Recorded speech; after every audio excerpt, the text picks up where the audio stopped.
எனக்கு மட்டும் ஏன் இப்படி நடக்குது அப்படின்னு மக்களுடைய கேள்விக்கு நான் நெறைய பதிவுகள்லயே நான் சொல்லியிருக்கிறேன். என்னன்னா, நமக்கு ஒரு மனநிலை சார். எனக்கு மட்டும் தான் இப்படி நடக்குது அப்படின்னு.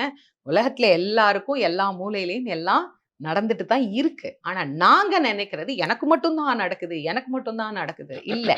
இதே பிரச்சனைய இதை விட அதிகமான துன்பத்தை இன்னொருவர் அனுபவித்துக் கொண்டு தான் இருக்கிறார். ஆனா அது எங்களுக்கு என்ன பண்றது இல்ல. தெரியறது இல்ல. அதனால இந்த கேள்வி இருக்கு. என்ன பொறுத்தவரைக்கும் கடவுள்கிட்ட பெருசா நான் வந்து ஒரு சில நேரம் கடவுளையும் நான் திட்டுறது உண்டு. முருகன ரொம்ப செல்லமா திட்டுவேன். ஏன்னா, அவர எந்த அளவுக்கு கொஞ்சுறோமோ, எந்த அளவுக்கு அவர வாழ்த்துறோமோ, திட்டுறதுக்கும் அவருக்கு அந்த அளவுக்கு உரிமை இருக்குல்ல.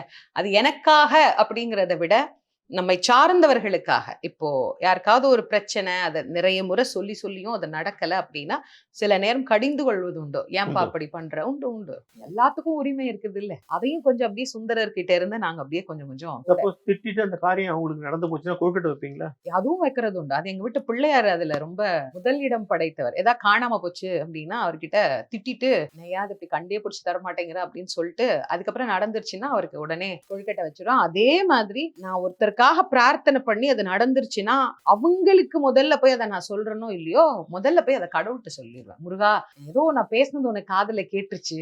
நீ இத அவங்களுக்கு நடத்தி குடுத்துட்ட. நல்லது" அப்டின்னு அவருக்கு போய் நன்றியும் சொல்லிருவேன்.